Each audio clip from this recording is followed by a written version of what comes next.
자, 아베노믹스 지난 한 해 아주 지긋지긋하게 들었던 얘기인데요.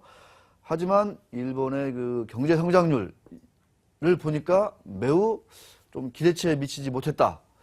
아, 왜 그럴까? 이 아베노믹스가 실질적으로 경제 성장으로 이어지지 못하는 게 아닌가? 뭐 이런 우려들이 많이 나오고 있는데 그 전문가 전화 연결해서 아베노믹스의 어떤 그 전망 한번 짚어보도록 하겠습니다.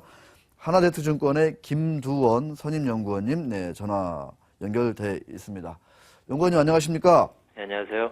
네, 일본이 작년에 연으로 치면은 뭐 1% 증가했는데 이게 이제 성장했는데 이게 이제 전망치가 2.8%였는데 이거를 크게 밑돌았다.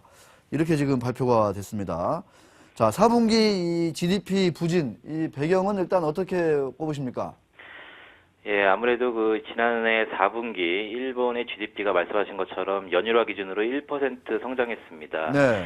다소 뭐 성장이라는 말이 좀 무색할 정도로 시장의 기대치인 2.8%보다는 좀 낮은 수준에 머물고 있는데요. 네. 무엇보다도 그 아베노믹스의 그 경기 부양에도 불구하고 수출이 많이 늘긴 했습니다. 하지만 상대적으로 수입이 보다 더 는 것이 이러한 전체적인 성장의 기여도를 좀 깎아먹었다라고 할 수 있겠고요. 실제적으로 뭐 수치로도 수입 기여도가 한 마이너스 0.6%포인트 정도 자리 잡고 있는 가운데 수출도 순수출 기여도가 역시 마이너스 0.5%포인트 정도 이렇게 뒷걸음질 치는 부분을 보였습니다. 전반적으로 뭐 소비라든지 아니면 기업의 투자라든지 전분기 대비 좀 증가는 했었으나 여전히 시장 기대치에는 절반 수준밖에 못 미치는 그런 수준을 좀 보였습니다. 네. 자, 아베노믹스 대대적인 엔저 드라이브를 걸었고 뭐 경기 부양 나서겠다 이렇게 공언을 했었거든요. 자, 그럼에도 불구하고 많이 좀 우리랄까 그 시장의 기대에는 못 미쳤는데 좀 이런 경기 둔화세 올해도 좀 계속 되는 건지 아니면 올해는 좀 이제 이 일본의 경기 부양 효과가 좀 본격적으로 나타나는 것인지 어떻게 좀 보십니까? 향후 일본의 경기에 대해서는 일단 어떻게 보면 4월 달에 단행 예정인 소비세율 인상의 여파가 과연 어느 정도까지 나타날지가 가장 분수령이 될 것으로 좀 보고 있습니다. 기존의 그 여러 가지 페이퍼들이나 아니면 연구기관들에서 발표하기를 일본의 소비세율, 즉 5% 현행에서 8%로 이제 상승했을 경우에 GDP에 미치는 영향이 기존적으로 연율화 기준으로 한 2% 가까이 둔화하는 그런 영향을 미친다고 좀 보고 있습니다. 따라서 저희가 볼 때는 2분기 정도 되면 일본의 그 경제 성장이 오히려 뒷걸음질 칠 수 있는 마이너스를 기록할 가능성도 여전히 열어둬야 될 것이다 이렇게 좀 보고 있고요. 하지만 일본 정부가 통화정책과 재정정책 두 가지를 병합하는 아베노믹스 정책을 지속적으로 이어갈 것을 좀 피력하고 있기 때문에 어느 정도의 성장 유지는 좀 이어갈 것으로 보고 있습니다. 하지만 지난해 단행했던 소비세율 인상의 여파가 과연 2분기 지나서 우리 경제 데이터에 어떻게 나타날지가 가장 관건이다라고 할 수 있겠습니다. 네, 지금 일본 경기 둔화가 그렇다면 그 엔화 가치에 미칠 영향 좀 어떻게 보시는지 하고요. 일단 동력이 좀 떨어지지 않았습니까? 그 아베노믹스의 그 동력이요. 추가 가능성에 대해서 좀 어떻게 보시는지 궁금한데요. 그렇죠. 어떻게 보면 저희 시장 참가자들이 가장 궁금해하는 그러니까요. 게 일본의 GDP보다는 그럼 향후에 엔달러 환율 아니면 네. 엔화 약세가 어떻게 될 것인가 가장 초점을 맞춰 있다고 할 수 있겠습니다. 현재 그 엔화 환율의 약세는 어떻게 보면 BOJ의 통화정책 회의와도 연관이 깊다라고 할 수 있겠는데요. BOJ가 오늘 현재 시간으로 이제 오늘부터 내일까지 열리게 됩니다. 2월 이제 BOJ 통화정책 회의인데 아무래도 오늘 GDP도 그렇고 최근에 일본의 그 선행 지수들 소위 신이라든지 기계 수주라든지 여러 가지 선행 지표들이 좀 둔화가 나타나고 있어서 BOJ 즉 구로다 총재가 향후에 그 보다 탄력적인 양적 완화를 피력할 것이 아니냐라는 이제 기대감이 좀 부각되고 있는데요. 네. 아무래도 그 BOJ가 추가 양적 완화를 피력한다고 한다는 것은 곧 엔화 환율의 약세, 즉 엔달러의 상승을 지속적으로 부스팅할 수 있는 그런 원인이 될 수 있기 때문에 이러한 또한 기대감이 좀 높다고 할 수 있겠습니다. 하지만 제가 볼 때는 2월달 BOJ는 기존의 그 스탠스를 그대로 유지할 것이다. 따라서 엔화 환율도 상승보다는 지금 현재 그 엔화 환율이 지난해 12월달 수준인 100일엔으로 내려간 것을 말해준 것처럼 네. 향후 엔달러의 그 상승보다는 좀 더 제한적인 흐름이 불가피하다라고 할 수 있겠습니다.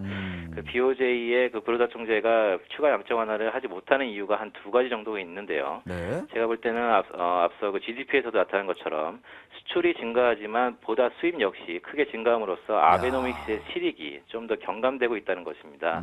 경상수지 적자 기조가 여전히 좀 개선이 안 되고 있고 경상수지 적자가 지속되고 있다는 것이 하나의 부담으로 좀 작용할 수 있고요. 그다음에 일본 자체적으로 지금 소비자 물가에 대한 이제 물가의 부담을 느끼기 시작한 구간에 진입했다라고 할 수 있겠습니다.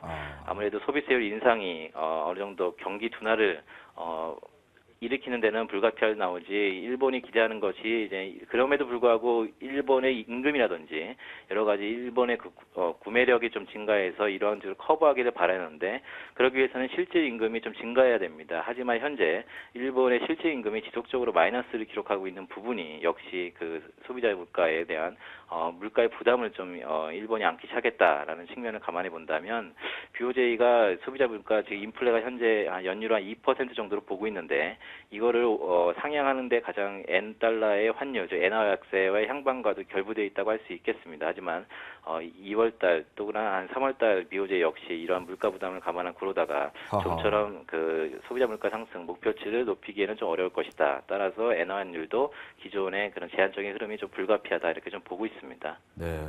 그러면 뭐 작년처럼 이렇게 그렇게 엔저 때문에 우리가 그렇게 많이 좀 이렇게 스트레스를 받을 상황은 당분간은 조금 그 가능성은 낮아졌다. 이렇게 좀 볼 수 있다. 보십니까? 네. 그렇죠. 어떻게 보면 엔달러 환율의 가장 분수령이 될 수 있는 거는 3월 말리를 좀 보고 있고요. 네. 2월 달에는 아무래도 기존의 그런 흐름이 지속적으로 좀 이어갈 것이다 이렇게 좀 보고 있습니다. 네. 오늘 말씀 고맙습니다. 예, 고맙습니다. 네. 하나제트증권의 김두원 선임연구원이셨습니다.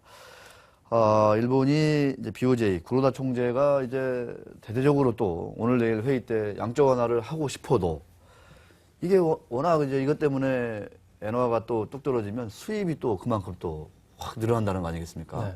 그래서 이 수입 부담도 만만치가 않다.